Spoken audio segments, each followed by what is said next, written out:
Hey guys, before we start tonight, I need you to do something. Think about the earliest memory you have. Maybe you're 3, maybe 4 years old. Now imagine that memory is the day everything safe in your world disappeared, and no one will tell you why. Take a moment to like the video and subscribe if this kind of storytelling is your thing. And drop a comment. Where are you watching from? And what time is it there? I'm always curious who's joining me for these late night deep dives into the past. Get comfortable. This one's going to stay with you. A little girl wakes up in a palace that's suddenly too quiet. She's 3 years old. Her mother is gone. Actually gone. Not travelling, not visiting, just erased. The servants won't say her name. The pretty dresses disappear. Even her title vanishes overnight. No one sits her down and explains that her father just had her mother's head cut off with a French sword, that he's already planning to marry someone else, that she's not a princess anymore, she's an inconvenience, a reminder, a living piece of evidence that needs to be managed. They just stop looking at her the same way, and she feels it. Even at 3 years old, she feels it. That little girl is Elizabeth, and what happened to her in those early years? The executions, the predator in her household, the imprisonment, the interrogations didn't just shape her, it built her, brick by brick, wall by wall, until the girl disappeared entirely and only the Queen remained. Tonight we're going behind the legend, behind the speeches and the Golden Age and the Virgin Queen mythology. We're going back to when she was just a kid, trying to survive in a world designed to destroy her. And I'm telling you right now, this is going to change how you see her. Because strength like hers doesn't come from nowhere. It comes from learning very young that everyone you love can be taken away, and that the only person you can ever truly rely on is yourself. So let's go back. Back to 1536. Back to the morning everything changed. Back to the day a 3-year-old girl stopped being a princess and started learning how to survive. May 19th, 1536. A little girl wakes up in a palace that suddenly feels too quiet. She's 2 years old, maybe almost 3, too young to understand why the servants won't look her in the eyes, too young to know that her mother's head was just severed from her body with a French sword. Her name is Elizabeth, and today she stopped being a princess. No one told her, not directly. How do you explain to a toddler that her father ordered her mother's execution? That the Queen, the woman who gave birth to her, was just killed for crimes she probably didn't commit? You don't. You just stop calling her Your Grace. You move her to a smaller room. You take away the fine dresses. You whisper when she walks by. And you hope she's too young to remember. She wasn't. This is the story of Elizabeth I. But before she was the Virgin Queen, before she was good Queen Bess, before she became one of the greatest monarchs England ever knew, she was a little girl learning that everyone she loved could die at her father's command. That safety was an illusion. That survival required silence. Tonight, we're not talking about her reign. We're talking about how she survived long enough to have one. And I promise you, it's darker than anything you learned in school. So settle in. This is going to take a while. Let's start with the execution. Because everything that follows, every choice Elizabeth made, every wall she built around herself, every calculated move during her 45-year reign starts here, in the courtyard of the Tower of London. With her mother kneeling in the grass, Anne Boleyn woke up that morning knowing she would die. She'd spent the last 2 weeks imprisoned in the Tower, accused of adultery, incest, treason, and witchcraft. The charges were absurd. Everyone knew it. Anne knew it. King Henry VIII knew it. But Henry wanted her dead. And what Henry wanted, Henry got. Anne had committed one unforgivable sin. She'd failed to give him a son. She'd given him Elizabeth instead, a daughter. Useless in Henry's eyes. A disappointment wrapped in silk.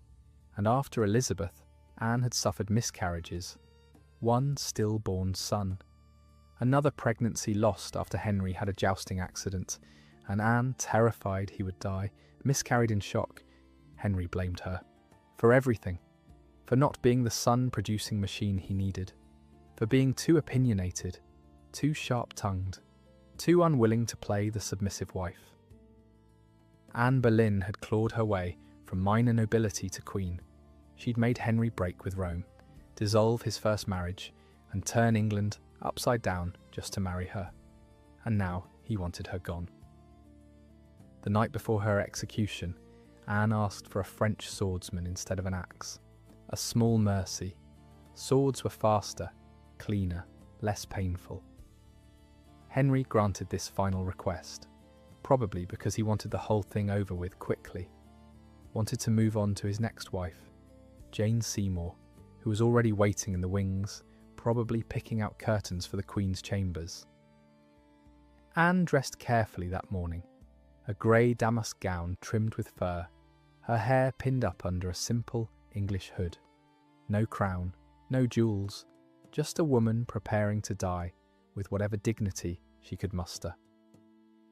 She walked to the scaffold around 8 in the morning.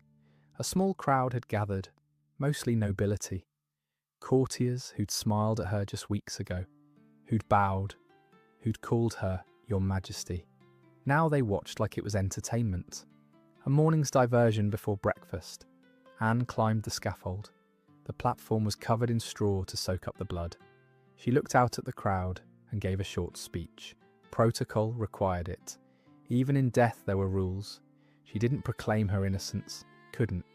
That would be treason against the king's judgment. Instead, she praised Henry, called him a merciful and gentle prince, said she came there to die according to law, that she didn't accuse anyone, didn't blame anyone. It was a masterclass in saying nothing while appearing to say everything, a skill her daughter would perfect.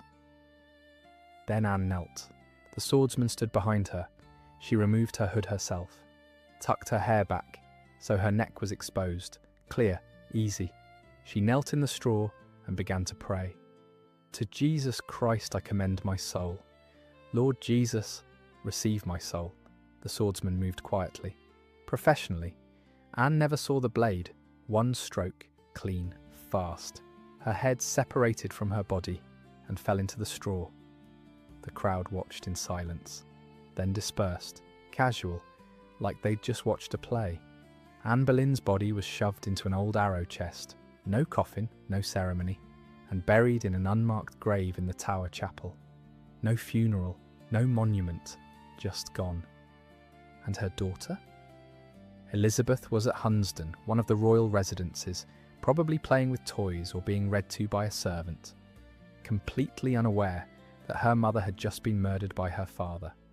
But she would feel it, in the days that followed, in the sudden change, in the way people looked at her, or rather, stopped looking at her, because Elizabeth wasn't a princess anymore. She was a bastard, the daughter of an executed traitor, an inconvenience, a reminder of Henry's second marriage, the one he now pretended had never been valid. If the marriage wasn't valid, then Elizabeth wasn't legitimate, wasn't royal, wasn't anything.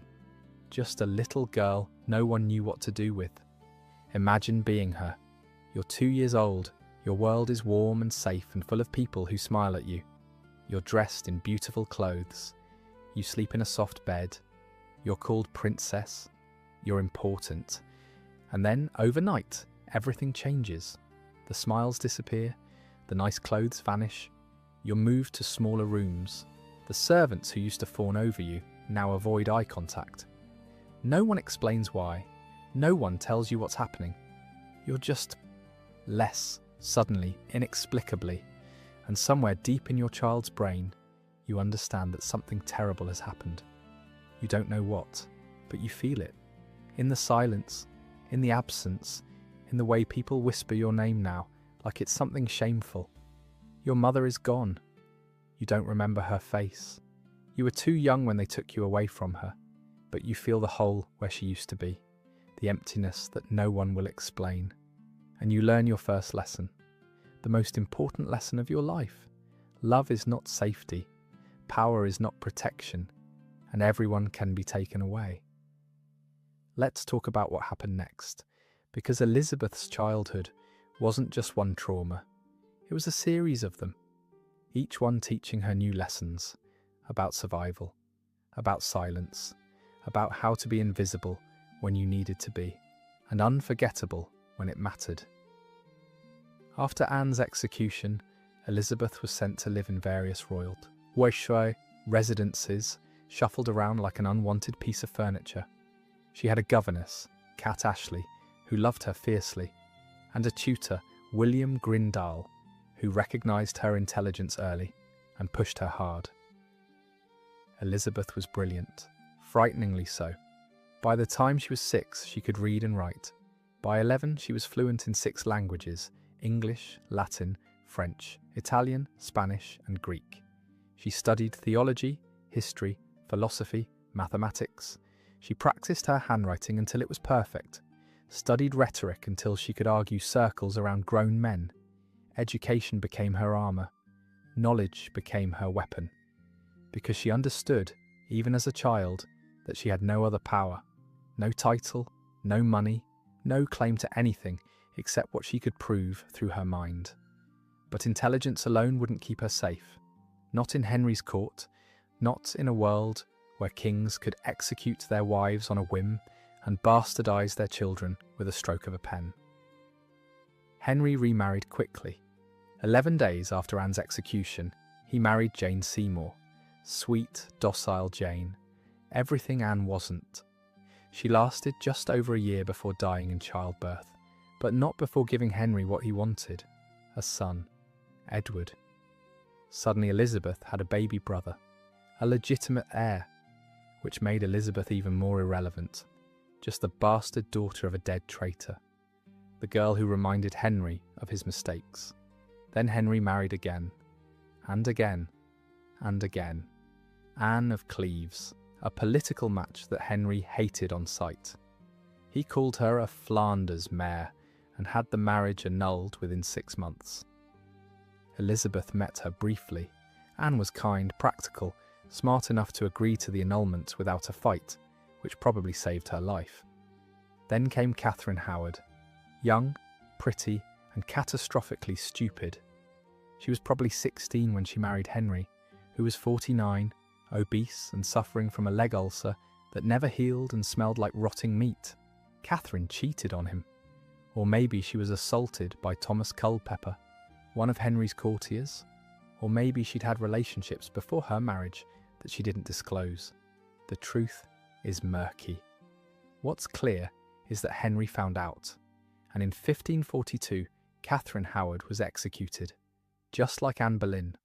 Another queen, another head, another woman who'd failed to navigate Henry's world successfully. Elizabeth was 8 years old when Catherine Howard died, old enough to understand what execution meant, old enough to feel the pattern forming. Queens die, women die, one wrong move and you're kneeling in the straw. Finally, Henry married Catherine Parr, wife number 6, a twice-widowed noblewoman who was intelligent, educated, and savvy enough to survive Henry's final years. She was kind to Elizabeth, brought her back to court, made sure she had tutors, treated her like she mattered. For the first time in years, Elizabeth had something resembling stability, a stepmother who cared, a place at court, a sense of belonging. She should have known it wouldn't last, because nothing good ever did. Let's talk about Thomas Seymour, because this is where Elizabeth's childhood gets truly dark, where the lessons she learned stopped being about politics and started being about survival of a different kind. Catherine Parr was a kind stepmother. She was also deeply in love with Thomas Seymour, the uncle of the young King Edward VI and brother to Jane Seymour, Henry's third wife. Thomas was ambitious, charming, and dangerous, the kind of man who saw opportunity everywhere and had no problem exploiting it. When Henry VIII died in January 1547, Catherine was finally free to marry the man she wanted. Within months, scandalously fast, she married Thomas Seymour in secret, and Elizabeth, now 13 years old, came to live with them at their household. It started small, playful, innocent, if you wanted to believe it was innocent. Thomas would come into Elizabeth's bedroom in the mornings, early, before she was dressed. He'd be wearing only his nightshirt, basically underwear. He'd pull back her bed curtains, slap her on the back or the buttocks, familiarly, tickle her, and sometimes try to kiss her. Elizabeth would shrink into the bedclothes, try to make herself small, invisible, but Thomas would laugh, keep going, like it was a game. Kat Ashley, Elizabeth's governess, was horrified. She told Thomas to stop, told him it was inappropriate, told him people would talk. He ignored her. Sometimes Catherine Parr would join in. She'd hold Elizabeth down, while Thomas tickled her or cut her dress to ribbons with a pair of scissors, while Elizabeth was still wearing it. Catherine laughing, Thomas laughing, Elizabeth trapped between them, not laughing at all. Was Catherine trying to protect Elizabeth by being present? Was she trying to convince herself this was just innocent fun? Or was she complicit? We'll never know. What we know is that it happened, regularly, for months, and then it escalated. Thomas started coming to Elizabeth's room, alone, without Catherine. He'd let himself in early in the morning. Sometimes Elizabeth would already be awake, reading or studying. Sometimes she'd still be in bed. He'd sit with her, talk to her, get too close. Kat Ashley tried to intervene. She started sleeping in Elizabeth's room or nearby where she could hear if Thomas tried to enter. She locked doors. She warned Elizabeth to be careful, to never be alone with him. But Thomas was clever. He had keys. He had authority in his own household, and he was the Queen's husband. What could a governess really do? At some point, we don't know exactly when or how, someone caught them, or nearly caught them, or heard something. The details are fuzzy because everyone involved had reasons to lie. But what's clear is that in May 1548, Elizabeth was abruptly removed from Catherine Parr's household and sent to live elsewhere. Catherine was pregnant. She gave birth in August 1548 to a daughter, Mary. And then a week later, Catherine Parr died of childbed fever. She was 36 years old. Elizabeth wrote a letter of condolence to Thomas Seymour. It was formal, cold, proper, nothing more. And then Thomas Seymour made his move, the one that would get him killed. With Catherine dead, Thomas was free, and he had plans, big plans. He wanted power, wanted to marry into royalty, wanted to control the young King Edward, his nephew, who was only 10 years old and technically ruling England under the guidance of regents and advisors. Thomas started making inquiries about marrying Elizabeth. She was 15 now, illegitimate technically, but still Henry's daughter, still valuable, still a pawn he could use. He asked around the court, floated the idea, tried to gauge support. He even tried to get Edward's permission, visiting the young king secretly at night, bribing servants to let him in. But the Regency Council, led by Thomas's own brother, Edward Seymour, the Duke of Somerset, heard about it, and they arrested him. In January 1549, Thomas Seymour was charged with 33 counts of treason, including trying to marry Elizabeth without the council's permission, trying to kidnap the king, trying to overthrow the government. And Elizabeth, she was interrogated, repeatedly, by Thomas Parry, her cofferer, and Kat Ashley, her governess, who were arrested and questioned separately. They wanted to know what had happened in Catherine Parr's household, what Thomas had done, what Elizabeth had said, whether she'd agreed to marry him. Elizabeth was 15 years old, alone, terrified. Everyone she trusted had been taken away, and she knew that one wrong answer could mean her death, so she said nothing. Not nothing exactly. She answered carefully, strategically. She admitted Thomas had visited her room, but said it was always innocent, said Kat had been present, said she'd never agreed to marry him, said she barely knew him at all. She lied, convincingly, calmly, with the kind of control most adults never master. And it worked. She wasn't charged, wasn't arrested, just watched, carefully, for the rest of Edward's reign. Thomas Seymour wasn't so lucky. He was executed in March 1549, beheaded on Tower Hill. Another man who'd reached too high, another body added to the pile, and Elizabeth learned another lesson, one she'd carry for the rest of her life. Men are dangerous, trust is fatal, and survival requires saying exactly what people want to hear, while revealing absolutely nothing true. She was 15 years old, and she'd just survived her second brush with execution, this time her own. It wouldn't be the last. Let's talk about what this did to her. Not psychologically.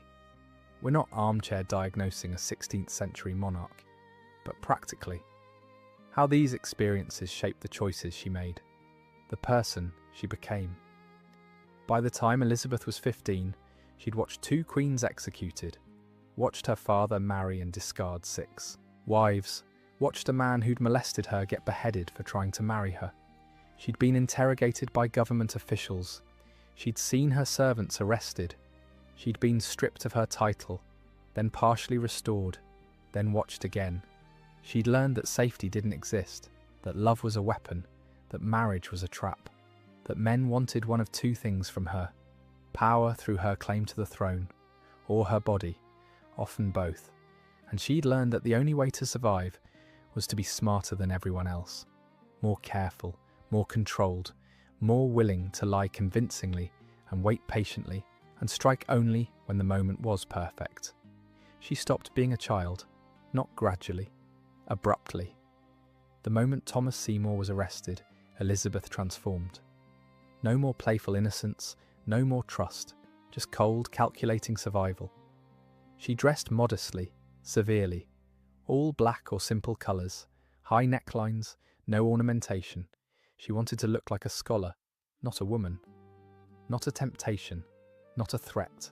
She studied harder, pushed herself further, wrote letters in perfect Latin to impress the Regency Council, translated religious texts, proved she was serious, intellectual, not some frivolous girl who could be married off and forgotten. And she waited, because Edward VI was sickly. Everyone could see it. He'd been a fragile child, and he wasn't getting stronger, which meant the succession was uncertain, which meant Elizabeth needed to be ready. But careful. So careful. Because one wrong move and she'd end up like her mother, like Catherine Howard, like Thomas Seymour. Just another body. Another person who'd reached for power and found the blade instead. Edward VI died in July 1553. He was 15 years old. He'd tried to change the succession before he died, to cut out his half-sisters, Mary and Elizabeth, and name Lady Jane Grey, his Protestant cousin, as his heir. It was a desperate attempt to keep England Protestant, keep power away from Mary, who was Catholic and would almost certainly try to return England to Rome. It didn't work. Jane Grey lasted 9 days before Mary rallied support and took the throne. Jane was arrested and would eventually be executed, another young woman ground up in the machinery of Tudor politics. And Elizabeth had stayed completely out of it, hadn't supported Jane, hadn't supported Mary, hadn't done anything except wait quietly at her estate, studying Latin and pretending she had no interest in politics whatsoever. It was the smart move, because Mary I became queen, and Mary was Catholic, devout, determined to undo everything her father and brother had done, determined to return England to the Catholic Church. And Elizabeth was Protestant, the daughter of Anne Boleyn, the symbol of everything Mary hated, the living reminder of the woman who'd replaced Mary's mother, Catherine of Aragon. Mary didn't trust Elizabeth. How could she? Elizabeth was the daughter of the woman who'd I destroyed Mary's family, the daughter of Henry's great sin. And more importantly, Elizabeth was next in line for the throne, a permanent threat, a rival who couldn't be ignored. At first, Mary tried to be magnanimous. She summoned Elizabeth to court, treated her kindly, at least publicly, but she also pressured Elizabeth to convert to Catholicism, to attend Mass, to renounce her Protestant faith. Elizabeth went to Mass, not enthusiastically, not convincingly, but she went. She played the role, said the right words, bowed at the right moments, while privately keeping her Protestant chaplain and her Protestant books and her Protestant beliefs hidden away where Mary's spies couldn't find them.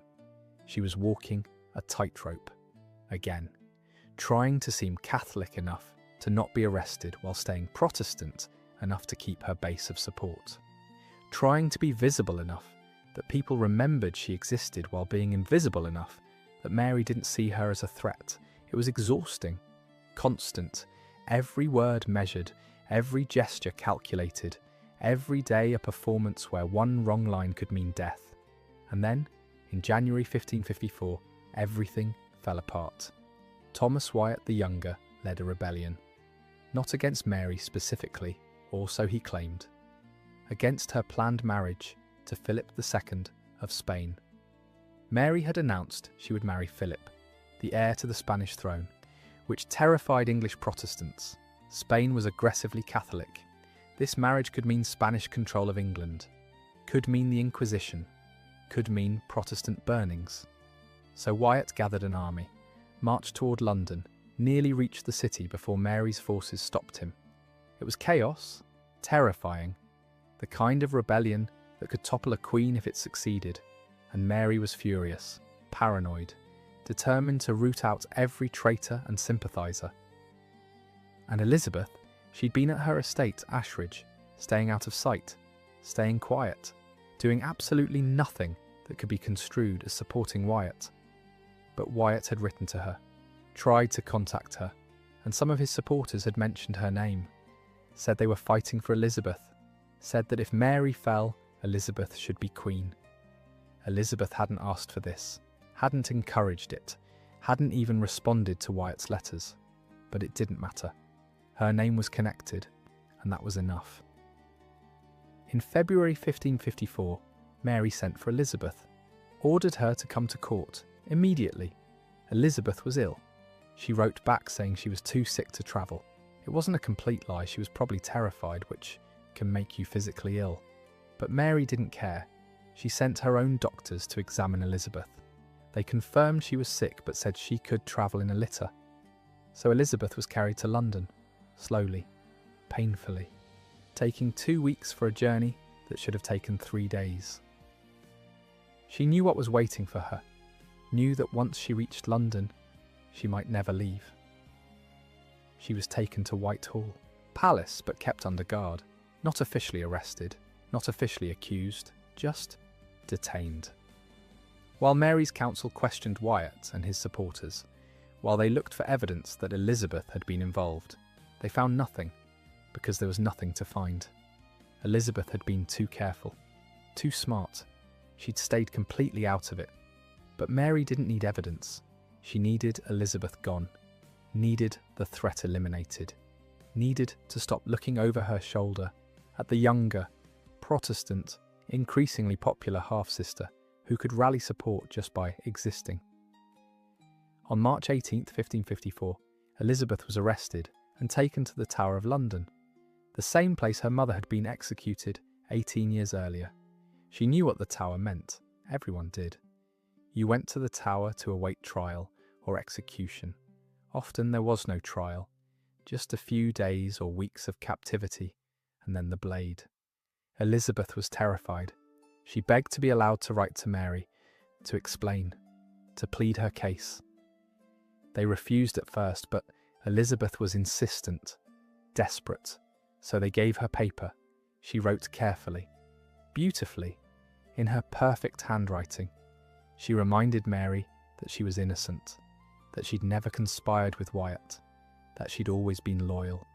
She begged Mary not to let her be condemned without a fair hearing, and she dragged out the letter, writing diagonally across the remaining space to use up as much time as possible, because every minute she spent writing was a minute she wasn't in the Tower. It didn't work. The letter is famous now, called the Tide Letter, because Elizabeth deliberately delayed so long that by the time she finished, the tide had changed, and they couldn't take her by barge that day. She bought herself a few extra hours, maybe one more night of relative safety. But the next day, she was taken to the Tower. She entered through the Traitors' Gate, the water entrance used for prisoners. As she stepped onto the stone landing, she reportedly sat down and refused to move. Said she was no traitor, said she shouldn't be there, that she was the king's daughter, Henry's daughter, and deserved better. Her guards waited. Eventually, she stood. She walked up the stairs, into the tower, into a set of rooms where she would spend the next 2 months, not knowing if she would ever walk out alive. Thomas Wyatt was executed, beheaded.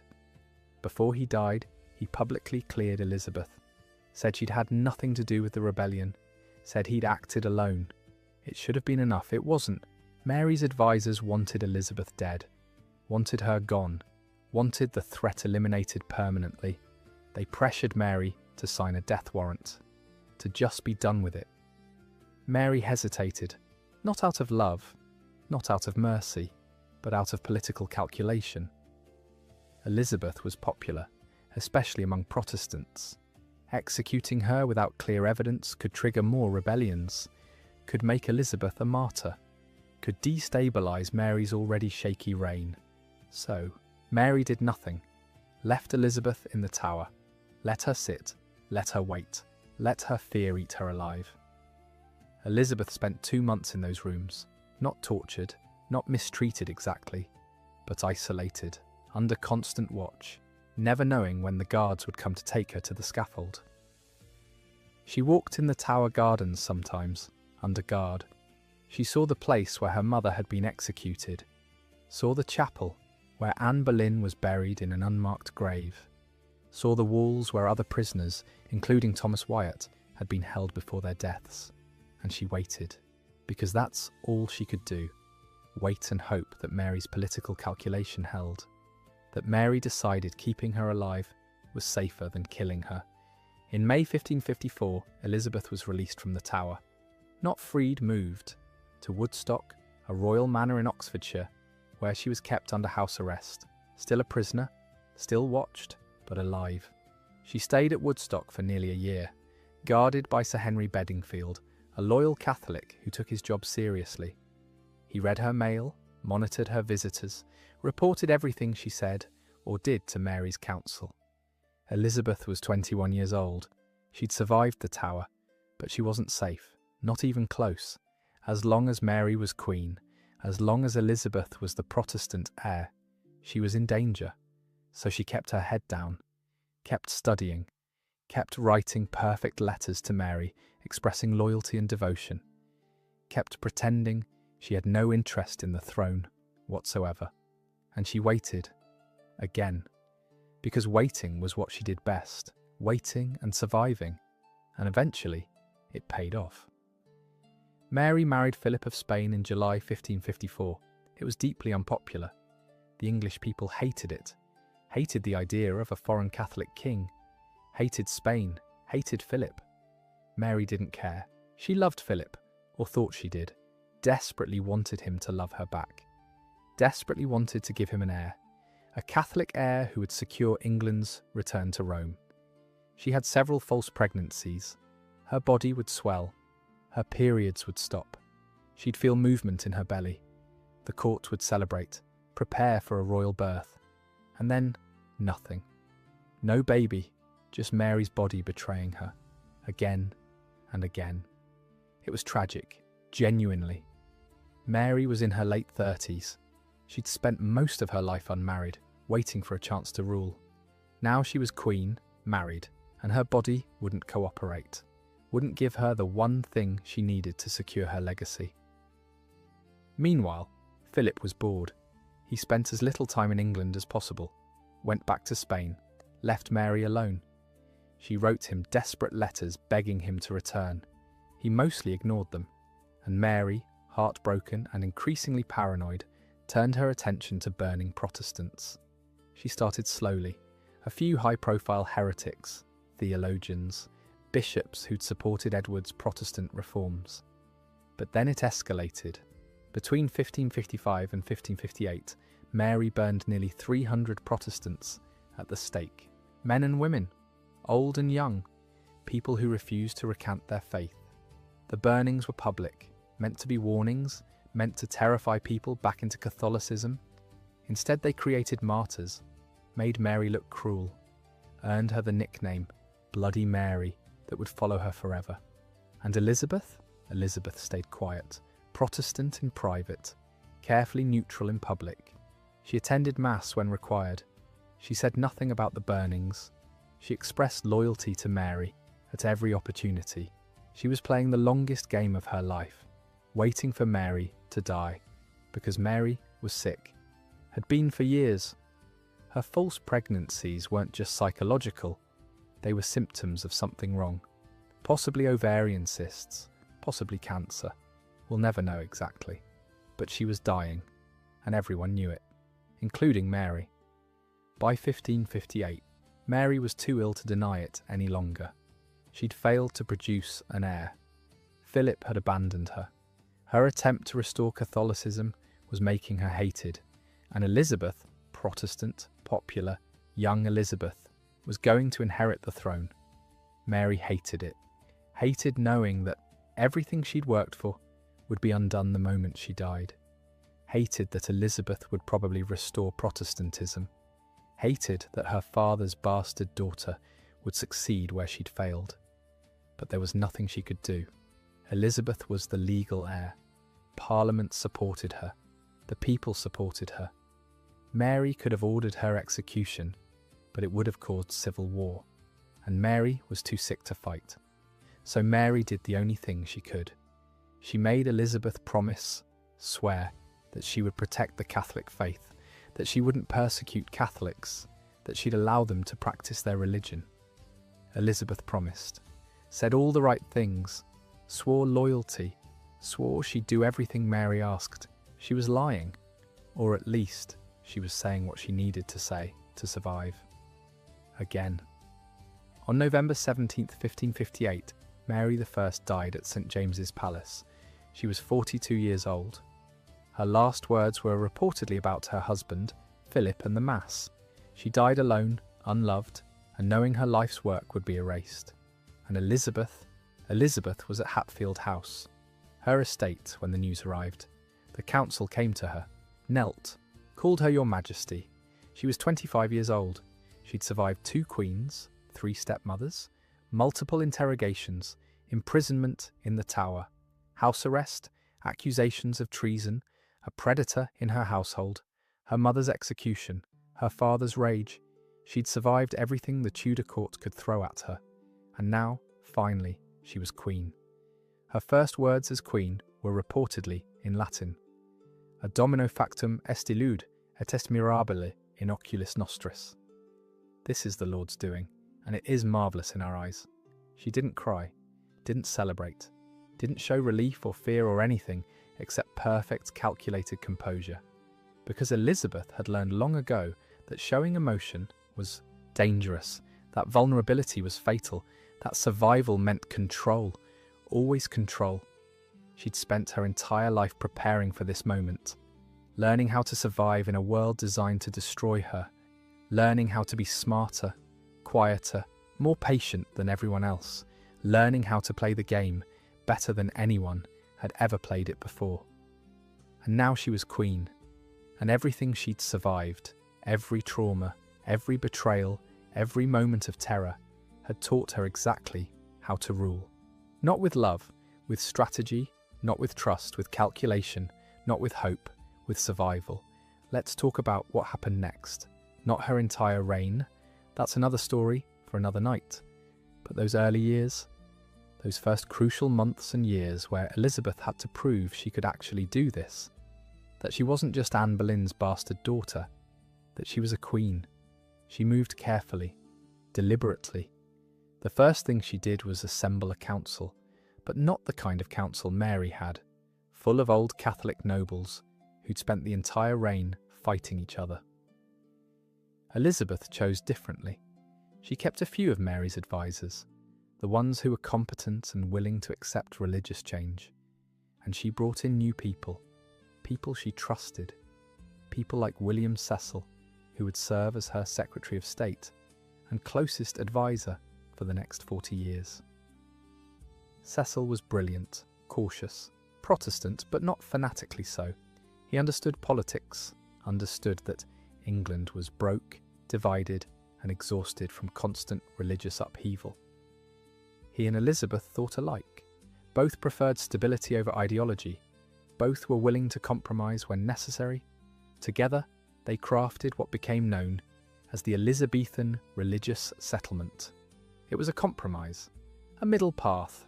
England would be Protestant, officially. The Book of Common Prayer would return. Churches would use English, not Latin. Clergy could marry, but Elizabeth would be called Supreme Governor of the Church, not Supreme Head, like her father. A subtle distinction that made her authority seem less absolute, less offensive to Catholics, and Catholics would be allowed to practice their faith privately, as long as they didn't cause trouble, as long as they attended Anglican services occasionally, as long as they kept quiet. It wasn't perfect. It satisfied almost no one completely. Hardcore Protestants wanted more reform. Catholics wanted Rome. But it worked. It kept England from descending into religious war like France and the Netherlands were experiencing. Elizabeth understood something crucial, something her sister Mary had missed. You can't force people to believe. You can force them to conform publicly, but their private beliefs will remain. And if you push too hard, they'll rebel. So she didn't push. She created a system where people could believe what they wanted privately, as long as they behaved publicly. It wasn't tolerance in the modern sense. It was pragmatic management of an impossible situation. And it worked. For 45 years, England remained relatively stable. No massive rebellions, no religious wars, just a slow, careful, managed transition from Catholic to Protestant that didn't tear the country apart. But let's talk about marriage, because everyone expected Elizabeth to marry. It was unthinkable that a woman would rule alone. Queens were supposed to be wife and mother first, ruler second. Elizabeth was 25 and unmarried. Deeply unusual, bordering on scandalous. The council started pushing immediately. She needed to marry, needed to produce an heir, needed to secure the succession. It was her duty, her responsibility, her obligation as queen. Elizabeth listened, smiled, agreed that yes, marriage was important, and then she did absolutely nothing about it. Suitors came forward, lots of them.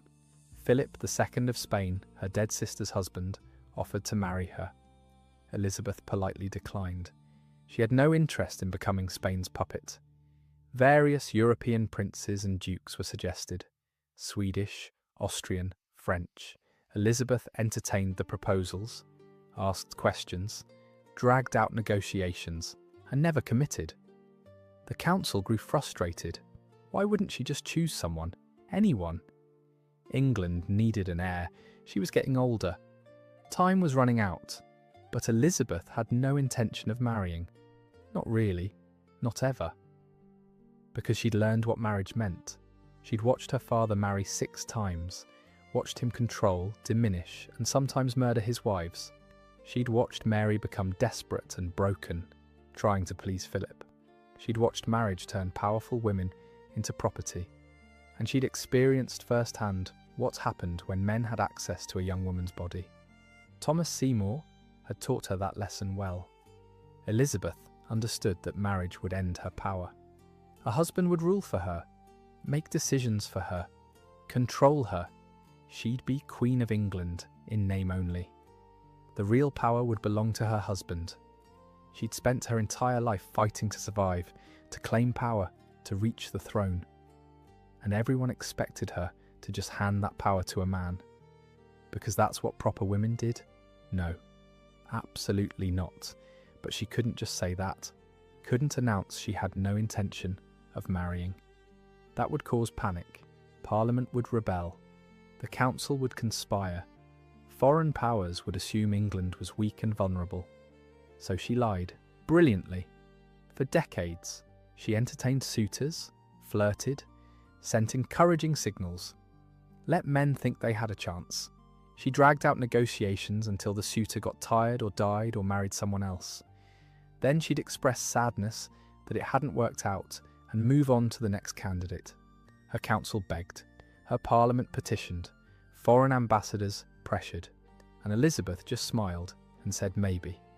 Soon, when the time is right, when the situation is favourable, when God wills it, she turned marriage proposals into diplomatic tools, used them to keep foreign powers guessing, to maintain alliances without actually committing to anything, to play Spain against France, against Scotland, against Austria.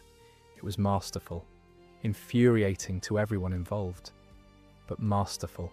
And when people pushed too hard, she'd explode. There are records of her shouting at Parliament, at ambassadors, at anyone who dared tell her she had to marry. She was queen.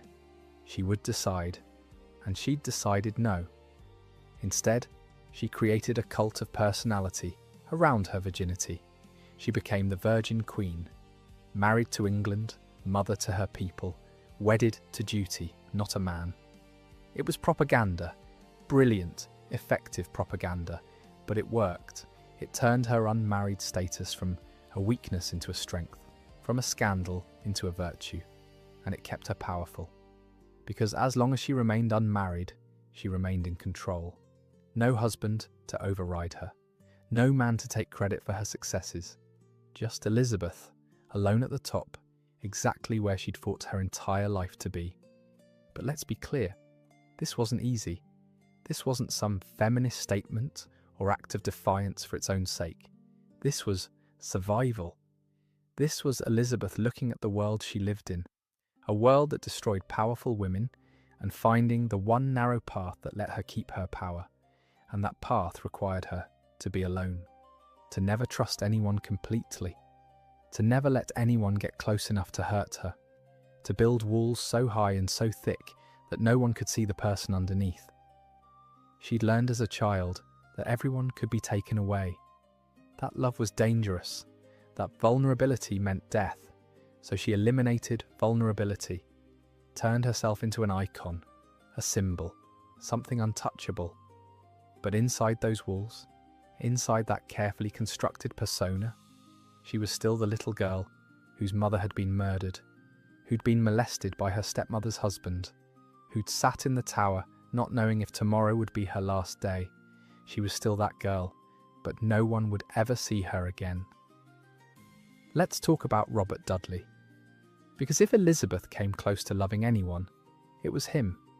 And even that relationship was complicated, strategic, and ultimately impossible. Robert Dudley was the son of John Dudley, Duke of Northumberland, the man who'd tried to put Lady Jane Grey on the throne, which meant Robert's family was tainted. His father had been executed for treason. His family's lands and titles had been stripped. But Robert and Elizabeth had known each other since childhood. They'd been imprisoned in the Tower at the same time during Mary's reign. They'd survived together. And there was something between them.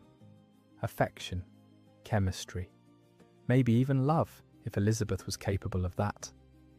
When Elizabeth became queen, she made Robert master of the horse, a position that kept him close to her, near her at all times. And people noticed the way she looked at him, the way they spoke to each other, the time they spent together. Rumours started immediately. Elizabeth and Robert were lovers. They were having an affair. They were probably sleeping together. The court whispered. Foreign ambassadors reported back to their governments. Everyone watched and speculated. Robert was married to Amy Robsart. They'd married young before Robert's family fell from power. But Amy lived in the country. Robert lived at court. And his relationship with the Queen was clearly more than professional. In September 1560, Amy Robsart died.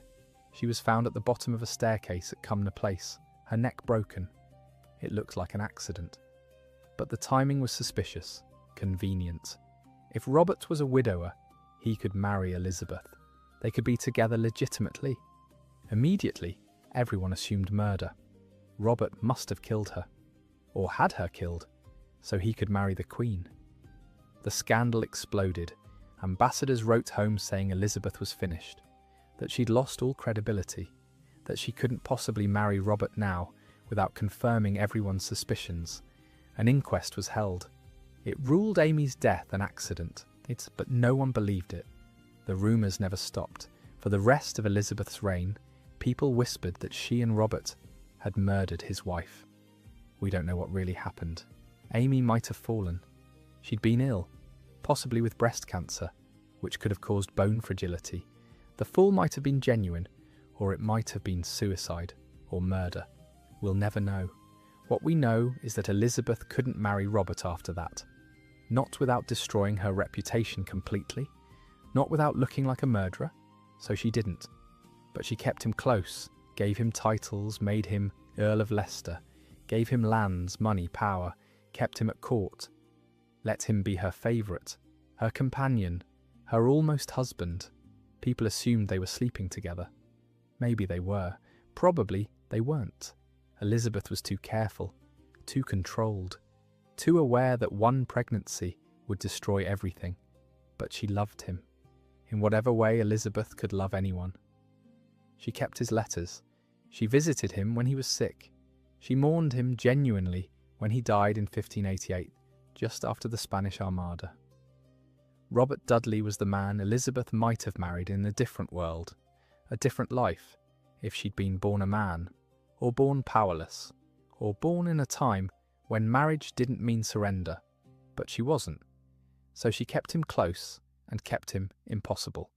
And when he secretly married Lettice Knollys in 1578, Elizabeth's cousin, Elizabeth was furious, hurt, betrayed. She banished Lettice from court permanently, never forgave her, but she eventually forgave Robert, because she needed him, because he was useful, because in her own way she cared about him, but not enough to marry him, not enough to give up her power, because power was all she had, all she'd ever fought for, all that mattered in the end. Elizabeth's court became legendary, a place of culture, art, poetry, and intrigue. She surrounded herself with intelligent people, writers like Edmund Spenser and Christopher Marlowe, adventurers like Walter Raleigh and Francis Drake, politicians like Francis Walsingham, her spy master, who built an intelligence network that kept her safe from assassination plots. She encouraged learning, spoke multiple languages fluently, debated theology with bishops, read voraciously. She wanted her court to rival the great courts of Europe, to prove that England, small, cold, rainy England, could produce culture and power, and she controlled everything, every appointment, every decision, every shilling spent. She read every major policy document herself, questioned everything, trusted no one completely. She had favourites, Robert Dudley, later Robert Devereux, Earl of Essex, younger men who amused her, who flirted with her, who made her feel desirable. But she never let them have real power, not the kind that could threaten her. She'd learned that lesson too well. Men wanted power, men took power when you let your guard down, so she never did. Essex learned that lesson the hard way. He was brilliant, charming, and arrogant. Elizabeth adored him. But when he tried to leverage her affection into real political power, when he defied her orders, made unauthorized decisions, and eventually led a failed rebellion, she had him executed. In 1601, near the end of her reign, she was 67 years old, and she still wouldn't tolerate betrayal, still wouldn't let affection cloud her judgment, still wouldn't let anyone think they could control her. Essex's execution hurt her. Genuinely, she'd loved him in her way, but she did it anyway, because survival required it, because power required it, because she'd learned as a child that sentiment was dangerous and control was everything. As Elizabeth aged, the question of succession became urgent. She had no children, no heir. She refused to name one, because naming an heir was dangerous. It created a rival, someone for malcontents to rally around, someone who might get impatient and decide to take the throne early. So Elizabeth just didn't. Refused to discuss it, refused to plan for it, refused to acknowledge that she was mortal and would eventually die. It was maddening to her council, to Parliament, to everyone who worried about civil war after her death. But Elizabeth didn't care. Or rather, she cared more about maintaining power in the present than planning for a future she wouldn't see.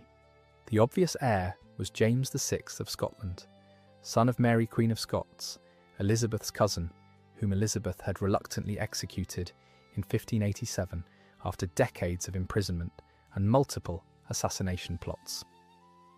James had a legitimate claim through Henry VII. He was Protestant, he was already a king, he made sense, but Elizabeth wouldn't confirm it, wouldn't give James the satisfaction of knowing he'd inherit, kept him guessing, kept him nervous, right up until the end. In 1603, Elizabeth got sick. She'd always been healthy, rarely ill, but she was 70 years old, and her body was finally giving up. She developed a throat infection, stopped eating, grew weak. Her advisors begged her to go to bed. She refused, said that if she lay down, she'd never get up again. So she sat in her chambers, surrounded by cushions, for days.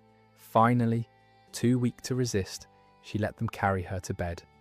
She couldn't speak, could barely move, but she was lucid, aware, present until the very end. Someone asked if she wanted James of Scotland to inherit. She couldn't speak, but reportedly gestured yes. Or maybe she didn't. Sources conflict, but it didn't matter. James was the obvious choice. The council had already decided. Elizabeth died on March 24, 1603, at Richmond Palace. She was 70 years old. She'd ruled for 44 years, longer than any English monarch except her grandfather, Henry VII. Her last words are unknown. Some sources say she went quietly. Others say she died refusing to name James until the very end. Still controlling the narrative, still refusing to make anything easy. She was buried in Westminster Abbey, in the same vault as her half-sister Mary.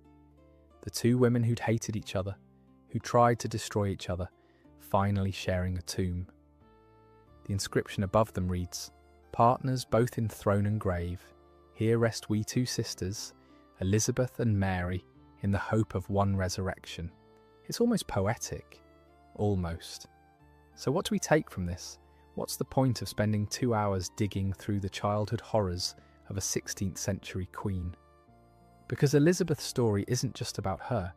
It's about what survival costs, what power costs, what it means to be a woman in a world designed to destroy powerful women. Elizabeth survived because she learned to be harder than anyone else, colder, more controlled, more willing to sacrifice everything: love, trust, vulnerability, human connection, for survival. She never had children, never had a real marriage, never let anyone close enough to truly know her. She spent 45 years on the throne and died alone. Successful, powerful, legendary, but alone. And that's what her childhood taught her. That closeness was dangerous. That love was a weapon. That the only person she could trust was herself. So she built walls, lived behind them, ruled from behind them, and never ever let them down.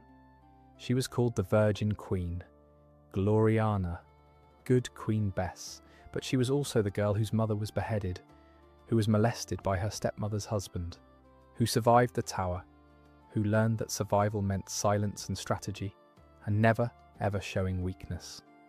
Her reign was called the Golden Age. England flourished, defeated the Spanish Armada, explored the New World, produced Shakespeare, became a power to be reckoned with. But Elizabeth herself, she was the product of trauma, of survival, of a childhood spent learning that everyone could be taken away. That power was the only protection. That vulnerability was death. She turned those lessons into a reign, a legacy, an icon that would outlast her by centuries. But she never healed, never recovered, never became the person she might have been in a different world. A kinder world, a world where little girls whose mothers were executed got therapy instead of thrones. That world didn't exist, so Elizabeth became what she needed to be, what survival required: a queen, alone, powerful, unbreakable, and still somewhere deep inside, the little girl who watched everyone she loved die and learned that the only way to survive was to never love anyone again. Let's talk about what Elizabeth never said, what she never admitted, what she kept locked behind those walls for her entire life. Because here's the thing about childhood trauma. You can survive it. You can build a life despite it. You can even use it, turn it into strength or strategy or success. But you never fully escape it. It lives in you, shapes you, defines the choices you make even when you don't realize it. Elizabeth never talked about her mother. Almost never. There are a handful of references in her letters, carefully neutral. She kept a ring that opened to reveal miniature portraits. One of herself, one of Anne Boleyn. She wore it always, never took it off, but she never spoke about the execution, never acknowledged what it meant to be the daughter of a woman murdered by her father, never processed, in any public way, what that loss did to her. She couldn't. Because acknowledging it would mean acknowledging vulnerability, and vulnerability was death, so she just carried it, silently, for 70 years. She never talked about Thomas Seymour either, never publicly acknowledged what happened in Catherine Parr's household. The interrogations after his arrest were the closest she came, and even then, she said, as little as possible, admitted nothing, revealed nothing. Did she think about it? Did it haunt her? Did she have nightmares about mornings when he'd come into her room, too close, too familiar, too everything? We don't know. She never said, never wrote about it, never told anyone. She just stopped letting men touch her, surrounded herself with them, advisors, favourites, courtiers, but kept them at a distance, used them, controlled them, never let them control her. And she never talked about the Tower, never wrote about those 2 months when she was 20, imprisoned, waiting to see if her sister would execute her. Never acknowledged the fear, the isolation, the certainty that every day might be her last. She just carried that too, used it, let it make her careful, cautious, paranoid even. She trusted no one completely, not Robert Dudley, not William Cecil, not anyone, because she'd learned in the Tower that anyone could turn on you. That survival meant keeping everyone at arm's length, that the moment you trusted someone completely, they could destroy you. So she never did. For 45 years she ruled alone, made decisions alone, carried the weight alone, and she was brilliant at it, one of the greatest monarchs England ever had. But she was also deeply, profoundly isolated. There's a story, possibly apocryphal, but it rings true, that near the end of her life, one of her ladies-in-waiting found Elizabeth standing in front of a mirror, staring at her reflection. She was old by then, 70, her face lined, her hair thin, her body failing, and she reportedly said, I am tired of it all. Not the throne, not the responsibilities, just all of it. The performance, the walls, the endless, exhausting work of being Elizabeth, of never letting anyone see weakness, of never ever letting her guard down. She'd spent 70 years being the person survival required her to be, and she was tired, but she couldn't stop. Because stopping meant vulnerability, and vulnerability meant death. So she kept going, right up until her body gave out. Here's what haunts me about Elizabeth's story. Not the executions or the betrayals or the political intrigue, but the question underneath all of it. Who would she have been if her mother hadn't been executed? Who would she have been if Thomas Seymour hadn't come into her room? Who would she have been if Mary hadn't imprisoned her in the Tower? Who would Elizabeth have been if she'd been allowed to be human instead of a survival machine? We'll never know, because that Elizabeth never got to exist. She was erased at age 2 when Anne Boleyn's head rolled in the grass, replaced by a girl who learned that love was dangerous and power was everything. And that girl became a queen, a legend, an icon, but she never became whole, never became the person she might have been in a kinder world. Instead, she became what survival required. Hard, cold, brilliant, ruthless, alone. And maybe that's the real lesson here. Not that trauma makes you stronger, not that suffering builds character, but that survival costs something. always. And sometimes, what it costs is the person you might have been. Elizabeth survived, she triumphed, she ruled for 45 years and defeated empires and became a legend. But she also spent her entire life behind walls, never let anyone truly know her, never had children, never had a real partner, never allowed herself the vulnerability of genuine human connection. That was the price. That's what childhood trauma cost her. Not her throne, not her power, not her success, her humanity. And the truly tragic part? She probably didn't even realize what she'd lost, because she'd lost it so young, before she even had a chance to know what it felt like to be safe, to be loved unconditionally, to trust someone completely. She grew up in a world where survival meant control, where vulnerability meant death, where the only way to be safe was to be powerful, and powerful meant alone. So she became that, perfectly, completely, for 70 years, and she was brilliant at it. One of history's greatest success stories, a woman who took the worst childhood imaginable and turned it into a legendary reign. But success isn't the same as healing, power isn't the same as peace, and surviving isn't the same as living. Elizabeth survived, magnificently, but I'm not sure she ever really lived, not in the way most people mean when they talk about living, not with joy or spontaneity or genuine intimacy or trust. She had power, she had control, she had success, but she didn't have connection, not real connection, not the kind where you let your guard down and let someone see you, all of you, even the broken parts, because showing the broken parts meant admitting they existed, and admitting they existed meant acknowledging that she'd been hurt, that she'd been vulnerable, that she'd been powerless. And Elizabeth could never admit to being powerless, not even to herself, especially not to herself.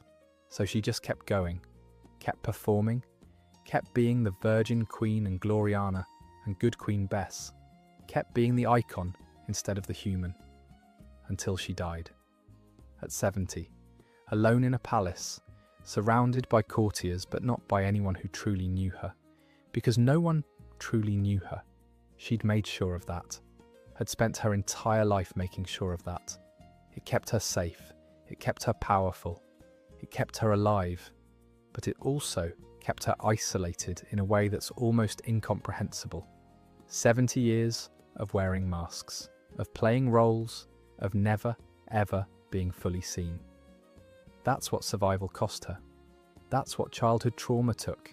Not her intelligence, or her strength or her capability, but her ability to be vulnerable, to trust, to connect. And maybe, in a world as brutal as Tudor England, that was the only way to survive. Maybe there was no alternative. Maybe if Elizabeth had been softer, more trusting, more open, she would have been destroyed like so many other women before her. Maybe the walls she built were the only reason she lived long enough to become a legend. But it's still tragic, still a loss, still something worth mourning, even as we celebrate her strength and her achievements and her incredible, improbable success. Because Elizabeth deserved better. The little girl whose mother was executed deserved better. The teenager molested by her stepmother's husband deserved better. The young woman imprisoned in the tower deserved better. She deserved a world where survival didn't require sacrificing her humanity, where power didn't require isolation, where being a woman didn't automatically mean being prey, but that world didn't exist. So Elizabeth became what she needed to be, built the walls she needed to build, sacrificed what she needed to sacrifice, and became a legend in the process. Just never a whole person. So what do we do with this? What's the point of spending 2 hours as examining a 16th century queen's childhood? Maybe it's this. Elizabeth's story is extreme, but the pattern isn't. The way trauma shapes us, the way survival requires sacrifices, the way we build walls to protect ourselves and then can't figure out how to tear them down when we're finally safe, that's universal. That's human. That's what happens when the world hurts you and you have to keep going anyway. Elizabeth just did it on a royal scale. Her trauma was executions and tower imprisonments instead of smaller, more ordinary betrayals. Her walls were dynasties and iconography instead of just emotional distance. Her success was a 45-year reign instead of a career or a family. But the mechanism is the same. Get hurt, build walls, survive. Never fully heal because healing requires vulnerability, and vulnerability feels like death. And maybe the point is just to see it, to recognize it, to understand that even the most powerful, most successful, most legendary people are still just humans carrying their childhood hurts, still shaped by what happened to them before they had the tools to process it, still making choices based on lessons learned when they were too young to know there might be other options. Elizabeth became a queen. Most of us don't. But we all become something, some version of ourselves shaped by what we survived, by what we learned, by what we sacrificed to keep going. And maybe understanding Elizabeth's story, really understanding it, not just the highlights and the glory, helps us understand our own stories, our own walls, our own sacrifices, our own ways of surviving that might have outlived their usefulness but are so deeply ingrained we don't know how to live without them.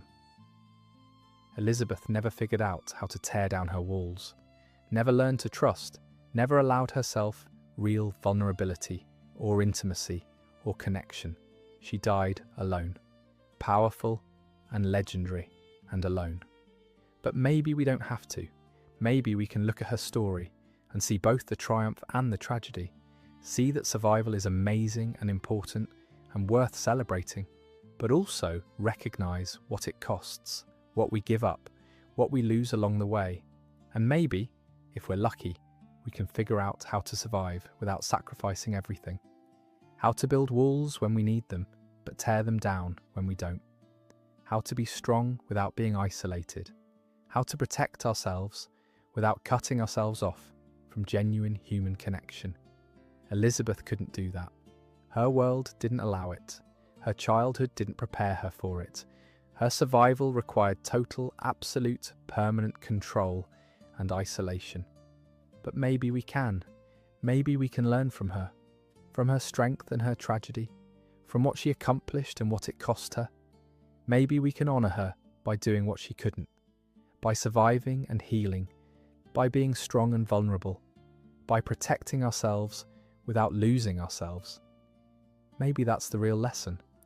Not that trauma makes you stronger, not that suffering is somehow noble, but that survival is possible.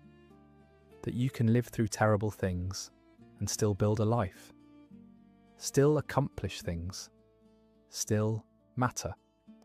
But also that survival alone isn't enough, that what we're really reaching for is something beyond survival, something Elizabeth never quite achieved despite all her success: wholeness, connection, the ability to be both powerful and human. Elizabeth was powerful, one of history's greatest monarchs, but I don't think she was ever fully human. Not in the sense of being whole, being connected, being seen, and that's the tragedy underneath the triumph. She won. By every measurable standard, she won. She survived her childhood. She claimed her throne. She defeated her enemies. She ruled for 45 years. She became a legend. But she never got to be just Elizabeth, just a person, just a woman with thoughts and feelings and vulnerabilities and connections. She had to be the Virgin Queen, had to be Gloriana, had to be the icon, always, forever, until she died. And maybe that was enough for her. Maybe she looked at what she'd accomplished and decided the cost was worth it. Maybe she died satisfied, proud, at peace with her choices, or maybe, in those final moments, staring at her reflection, saying, "I am tired," she wondered what it would have been like to be someone else, to have lived a different life, to have been allowed to be human instead of legendary. We'll never know. Because Elizabeth never told us, never told anyone. She kept her secrets until the very end, kept her walls up, kept her control, kept being the person survival had required her to be. And she was extraordinary at it, one of the greatest survivors in human history.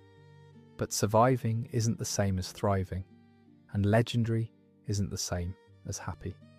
Elizabeth I survived her childhood, became a queen, changed history, but the little girl who woke up the day her mother was executed, the one who didn't understand why everyone suddenly stopped looking at her, that little girl never got to heal, never got to be safe, never got to discover who she might have been in a kinder world.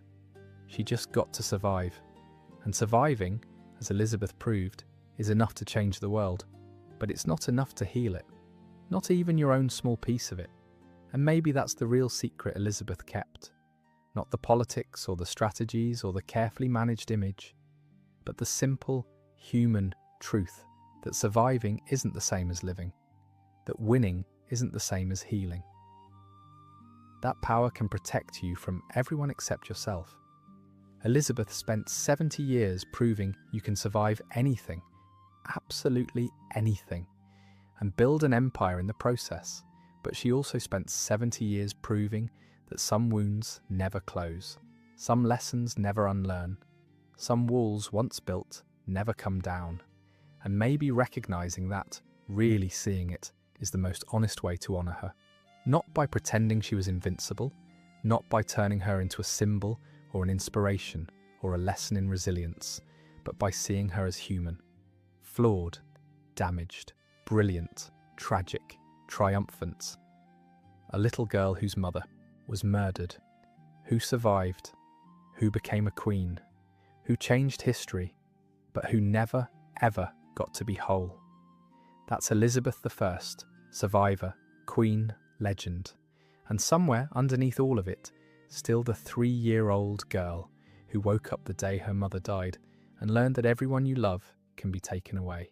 She never forgot that lesson, never recovered from it, never moved past it. She just turned it into a 45-year reign. Thanks for staying with me tonight. If you made it this far, I'd love to know what surprised you most about Elizabeth's story. What do you think about the cost of survival? Whether you see yourself in her walls or her strategies or her absolute refusal to show weakness. Drop a comment, let's talk about it. Because Elizabeth's story isn't just history, it's human. And maybe, somewhere in her tragedy and triumph, we can find something that helps us understand our own. Subscribe if you want more stories like this. More looks behind the legends, more truth underneath the icons, more reminders that even queens are human. And that being human is always, always complicated. Sleep well, or don't. Sometimes the truth is too heavy to sleep through. Sometimes you need to sit with it. Let it change you. Elizabeth never got that luxury. She had to keep performing, keep surviving, keep being the queen instead of the person. But you do. You get to sit with this, think about it, learn from it, and maybe, just maybe, figure out how to survive without sacrificing everything. Elizabeth couldn't do that, but maybe we can. Good night. And remember, surviving is extraordinary, but healing is revolutionary. Elizabeth survived. That's why we remember her, but she never healed. And that's the part we should never forget.